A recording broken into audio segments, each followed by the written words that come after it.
삼성전자는 지금 하방 경직 상태입니다. 하방 경직이 뭐예요? 내려가던 추세가 약간 경직되었다, 멈췄다, 약간 그런 식입니다. 지금 그래서 삼성전자 같은 경우는 이렇게 수렴의 과정에 있습니다. 그래서 여기서 밑으로 빠지면 이제 역 헤드앤숄더 관점이고, 일단 기술적 반등이 나올 수 있는 자리가 65,000원 영역인데, 중요한 거는 기간대칭이에요. 여기서 올라갔을 때 기간대칭이 중요하거든요. 근데 아마 제 생각에 이렇게 올라가진 않을 것 같아요. 그래서 옆으로 가기 때문에 65,000원 부근에서 밑으로 이렇게 꺾이는 이런 그림이 나올 가능성도 있습니다. 참고하시고, 삼성전자 같은 경우는 과거에 여기서도 제가 드렸었죠, 그죠? 여기서도 드렸었죠, 그죠? 요런 하방 경직 자리예요. 그렇기 때문에 여기서 역 헤드앤숄더는 한 번 더 빠질 수는 있으나, 요렇게 올라가서 한 65,000원 정도까지 반등 여력이 있고, 빠지면은 여기서 이제 30,000원까지 이제 빠지는 이런 결과가 나올 수가 있는 게 삼성전자다, 이렇게 보시면 되고, 일단은 삼성전자의 미래 성장 동력이 별로 없어요. 크게 없는 상황이기 때문에 전체적으로 우리나라 지금 환율 문제라든지 어려운 정치적 국면을 타개해서 새로운 변화가 일어나지 않는 한 삼성전자가 외국인의 이슈를 받기는 쉽지 않을 것 같습니다. 기술적 반등 자리는 65,000원 정도가 되기 때문에, 만약에 삼성전자가 행보하는 기간 에너지가 좀 옆으로 누워버리잖아요. 그럼 이 기간 에너지 끝나는 자리에서 이게 계단형 하락이 나올 수 있거든요. 여기서 나오는 각도가 중요한 거예요. 각도가 아주 중요하기 때문에 이 각도를 보고 여러분들이 판단을 하셔야 되고, 제가 그때 읽어드리겠습니다. 지금 같은 경우는 이제 하방 경직 상태입니다. 빠지지도 않고 올라가지 않아서 지금 바닥에서 지금 버티고 있는 상태입니다. 여기서 추세가 전환이 되는 캔들이 나오면은 훨씬 더 좋다, 이렇게 일단은 볼 수가 있습니다. 삼성전자 같은 경우는 65,000원 정도까지 일단은 목표가를 잡고 흐름을 살펴보면 된다, 그렇게 생각돼가지고, 빠르게 이제 탄핵 분위기가 마무리가 되면은 우리나라 주식은 급선회할 거로 보여집니다. 근데 여기서 만약에 정치적으로 계속 불확실성이 계속 이어진다면은 우리나라는 지금 환율 때문에 뒤지는 거예요. 이거는 우리 주식시장에 대한 이야기이기 때문에 뭐 정치적으로 보지 마시고요. 기회의 장이 분명히 올 거라고 저는 봅니다. 그때까지 우리가 살아남아 있는 게 중요한 겁니다. 그때까지 내가 조금이라도 살아있으면은 우리가 물려가 있는 종목들도 다 올라올 테고, 그때 이후로 우리가 급반등을 할 수가 있는 시점이 옵니다. 우리 계좌도. 2차전지 볼게요. 자, LG 에너지 솔루션 단기적으로 봤을 때 여기서 언덕을 하나 만들었어요. 이런 같은 경우는 이 박스로 움직인다 보시면 돼요. 요런 여기서 이제 박스권이 이렇게 나올 가능성이 높아요. LG 엔솔은 어느 정도 바닥을 한번 만드는 과정에 있고, 코스피 지수나 코스닥 지수보다 강합니다. 박스권 지금 하단 부분이죠. 하단 부분에서 지지 잘 받으면 또다시 상단으로 가고, 이런 그림이 나오지 않을까 생각되어집니다. 지금 당장에 이런 시장에 들어갈 필요는 없어요. 왜냐면은 여기서 바로 이게 V자로 반등 나오는 게 아니라 이게 흐름을 가질 겁니다. 행보의 흐름을 가지기 뻔하기 때문에 행보가 나오는 거 보고 이 정도에 들어가시면 돼요. 이 정도에서 한 375,000원에 들어가서 한 20% 먹고 나오는 데는 이런 영역도 있습니다. 대형주들 지금 일단은 제가 분석을 조금 해드리고 있습니다. 좋아하는 종목 중에 하나입니다. 삼성바이오로직스는 계속적인 우상향을 가지고 있고, 원래 이런 종목을 한번 잡을 때 밑으로 잘 안 내려와요. 이만큼은 내려옵니다. 그래서 이만큼 내려오는 자리가 한 90만원 정도 돼 보이긴 한데, 올라가는 것만큼 내려오고 올라가는 것만큼 내려와요. 요만큼 올라가서 이 정도 내려온다 소리죠. 거리를 보시면 돼요. 올라간 거리, 여기서 여기까지 거리, 그 다음에 여기서 여기까지 거리, 그게 비슷하죠, 그죠? 요 거리랑 요 거리, 요 거리랑 요 거리 비슷하죠. 이게 파동의 크기예요. 그래서 지금 현재 딱 보시면 어때요? 이만큼 올라갔죠. 이 거리만큼 재버리면 이 정도 나온다면 90만 딱 떨어지죠. 요 거리 나오는 동안에 어디서 저점을 더 높이는지, 이 저점 탄력이 둔화되는지 그걸 보시면 돼요. 삼성바이오로직스 같은 경우는 지금 현재는 고평가입니다. 내가 봤을 때는. 근데 성장성이 워낙 뚜렷하기 때문에 앞으로 괜찮을 것이다, 이렇게 보시는 거고, 기간 대칭이 끝나는 영역이니까 제 생각에는 85만원 정도만 이탈 안 하면 될 것 같거든요. 이 정도에서 공략하시면 될 것 같습니다. 90만원 전에서. 이렇게 됐을 때 여기 공략 가능, 이렇게 보여집니다. 1월달 말에 한번 해보시면 좋을 것 같습니다. 2차전지의 약간 대장이었죠. 에코프로였는데 하락 박스 안에 있기 때문에, 제가 저번에도 말씀드리지만 에코프로 같은 경우는 이 하락 박스를 벗어나기 전에는 절대로 하면 안 됩니다. 아시죠? 이 하락 박스를 벗어나야 되는데, 보통 여기서 이렇게 내려가다가 투매가 나오는 경우가 있어요. 어디까지 나오냐면은 3만원 초반대까지 투매가 나올 가능성이 있습니다. 여기서 이제 투매가 나오고 아마 빠르게 꼬리를 말아 올려서 지지를 받을 걸로 보여지는데, 여기서 투매 나오는 요게 한 2만원까지도 빠질 수 있어요, 이거. 그래서 요 투매에 대한 대비를 하시는 게 좋습니다. 그리고 이 투매가 나오면 이건 저점이 되는 겁니다. 에코프로는. 그래서 3만원 이하로 이렇게 분할 매수가 가능하고요. 투매가 나오지 않고 만약에 여기서 급반등을 해서 만약 이런 각도를 세우면서 올리잖아요. 그럼 여기가 바닥이 되는 거예요. 그럼 그 다음 눌림목에 바로 잡으면 됩니다. 이런 급반등의 패턴이 나와야 이거는 잡을 수 있는 거예요. 이 다음 눌림목 여기에. 오케이? 위에 위에 있는 이 추세선 있잖아요. 이거 이 추세선을 1대1 이상으로 강하게 뚫어올리고 눌러주면은 여기가 바닥이 되는 겁니다. 그럼 이 바닥은 놓쳐도 그 다음 눌림은 잡을 수가 있는 거예요. 이해되시죠? 무슨 말인지? 이 흐름이 나오기 전까지는 들어가면 안 된다. 이렇게 보는 겁니다. 급반등이 나와서 바닥을 완전히 만들든지 아니면 투매가 나와서 나폭가대가 나오든지 둘 중에 하나가 나와야 되지. 이렇게 떨어지는 칼날에 지금 들어가면 안 된다는 거예요. 중고 전기차가 강가율이 엄청 심합니다. 전기차들이 또 중고가 안 팔려요. 전기차 무덤이라는 단어까지 나오고 있습니다. 중고차 매매 상사에서 사지도 안 하고 팔지도 않아요. 제가 여러분들에게 기억나시죠? 기술 평준화가 될 것이고 액면분할 하기 전까지 130만원 할 때 400만원, 500만원, 700만원 간다고 외치던 사람들 있잖아요. 주식에 대해서 주자도 모르면서 왜 그렇게 사람들 선동했는지 지나보면 제 차트 분석이 더 맞았죠. 그죠? 바닥에 추천했을 때도 차트 분석이 맞았고 고점이라고 외쳤을 때도 저는 차트 분석이 맞았다 봅니다. 수많은 사람들이 깡통이 됐겠죠. 그때 2차전지 같은 경우도 수많은 테마 중에 하나일 뿐이에요. 주식이라는 걸 오래 해보면 아시겠지만은 기술은 무조건 평준화가 되게 돼 있어요. 자, 카카오 같은 경우도 제가 분석을 해드리겠습니다. 자, 카카오 분석. 자, 카카오 같은 경우는 코로나 이때도 마찬가지죠. 항상 주식은 위로 솟구칠 때 들어간다가 아니라 조심을 하셔야 됩니다. 카카오 같은 경우는 이제 여기서 추세가 하락 추세로 바뀌었죠. 그죠?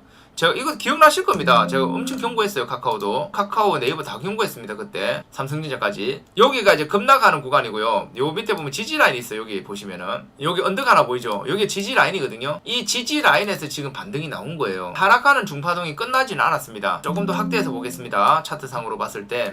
아직까지 이 하락 추세가 끝나지는 않았습니다. 근데 저점이 조금 높아졌어요. 원래대로라면 이게 다이어야 되는데 저점이 조금 높아졌고 단기적인 추세로 봤을 때 소파동 돌파가 나왔습니다. 그럼 요거 같은 경우보다 한 번 더 쳐서 이 위에를 때릴 가능성이 높습니다. 맞죠? 때릴 가능성이 높아졌다 이렇게 보시면 되고 아직 중파동 돌파는 안 나왔기 때문에 카카오가 장기적인 이 박스권 한 이 정도 되거든요. 이 박스권으로 들어가려고 하면은 여기서 이걸 쳐야 돼요. 상단까지 6만원까지 쳐야 됩니다. 치고 이렇게 눌러주면 이게 박스권이 되는 거고 만약에 지금 현재 이 초올리는 요거 있잖아요. 딱 요만큼만 쳤다가 빠지잖아요. 그럼 이거 하락 추세가 그대로 유지가 되는 겁니다. 중요한 건 이 하락 추세를 뚫어 올리고 눌러줘야 돼요. 그래야 추세 전환이 되는 겁니다. 이해되죠? 그래서 카카오 같은 경우는 일단은 노력은 하고 있다. 노력은 하고 있으나 요거죠. 요거. 요 이평선이죠. 요렇게 빠지면 하락 추세가 유지가 되는 거고 만약에 여기서 이래가지고 이걸 딱 뚫어버리잖아요. 이거를 뚫어버리면 이다음부터 눌림목이 잡아야 된다. 요렇게 보시면 됩니다. 제가 생각했을 때는 카카오는 어느 정도 바닥은 잡을 것 같습니다. 37,000원하고 31,500원 영역인데 바닥은 어느 정도 잡을 거는 같다. 카카오 같은 이런 애들 문제가 뭐였습니까? 쪼개기 상장, 물적 분할 이런 게 문제겠죠. 그래서 상법 개정이나 이런 게 빠르게 필요하다. LG화학 같은 경우도 그때 액분하고 나서 쭉 빠졌습니다.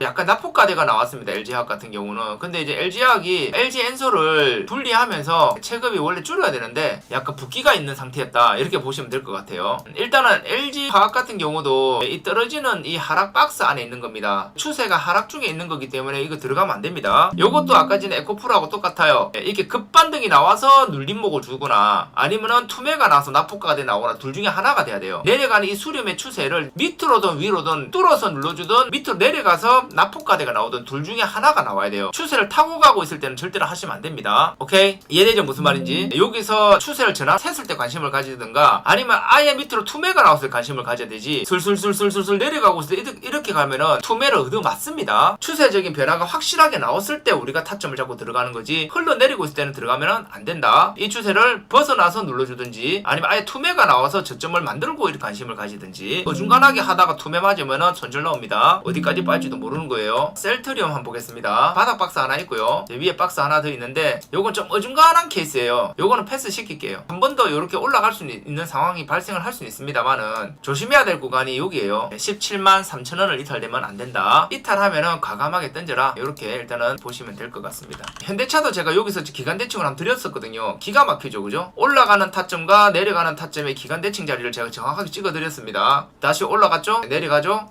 기간 대칭이 또 나오겠죠?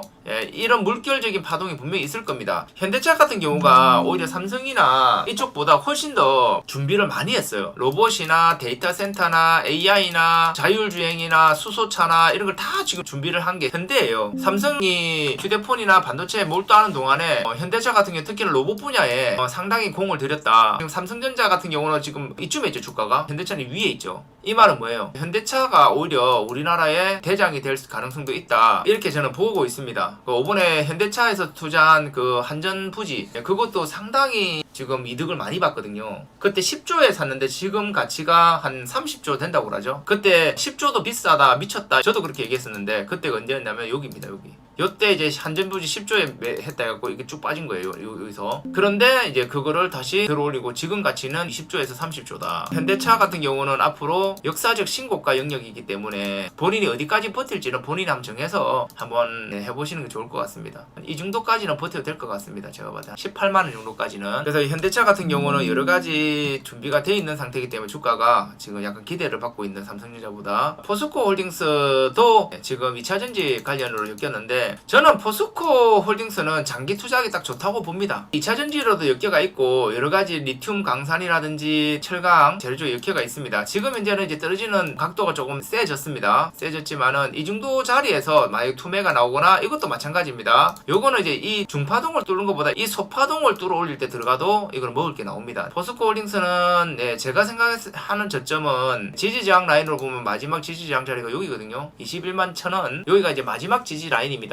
요거 깨지면 좀 힘들어져요. 그래서 여기서 한 20% 정도 더 빠지면은 위험하다 이렇게 보여주고 제가 봤을 때는 근데 여기서 이 정도는 분할 매수를 해도 납법가대로 괜찮을 것 같습니다. 이 정도 분할 매수를 생각하고 들어간다면은 나쁘지 않다. 한 30% 분할 매수 생각하고 들어가면 나쁘지 않다 이렇게 보여집니다. 저는 2차전지니까 살아날 수는 있지만은 지금 현재 이 시점에서 아직까지 2차전지 같은 경우는 중국에 많이 좀 밀릴 수 있는 상황이에요. 옛날에 OCI 같은 경우가 치킨 게임이 들어갔어요. 결국은 태양광 산업 버렸단 말이에요. OCI가 엄청나게 잘 나가다가 치킨 게임 들어가가지고 이렇게 작살났단 말이에요. 에코프로가 이렇게 되지 말라는 법이 없습니다. 제가 분명히 말하지만은 에코프로의 지금 위치가 한 이 정도 돼 보이긴 한데 과거에 이렇게 있잖아요. 여기 올라갔던 이 자리가 지지 자리예요. 여기가 에코프로가 3만원까지 빠진다는 게 요걸 얘기하는 거예요. 요 자리. 물론 뭐 도중에 기술적 반등 나오지만은 제가 그래서 경고를 했던 거예요. 요 언덕 있죠. 언덕 밑에 언덕도 있을 수 있습니다만은 이 언덕까지가 딱 3만원이에요. 그래서 에코프로가 여기 3만원 정도에서 분할 매수 들어갈 수 있다라고 한 게 다 경험이에요. 자, 공개방은 여기까지 하시고 한 해 마무리 잘 하시고 파이팅 하시고 그리고 유튜브에 구독, 좋아요 한번 눌러주세요. 알람 버튼까지 눌러주시면은 제가 코인 방송 같은 거 저녁에 켤 거거든요. 그때 여러분들도 방송 놓치지 마시고 지금 이 시간에는 아까처럼 우량주 분석이나 코스피 추세 분석 이런 거 해드리는 시간을 매일 30분씩 가지도록 하겠습니다.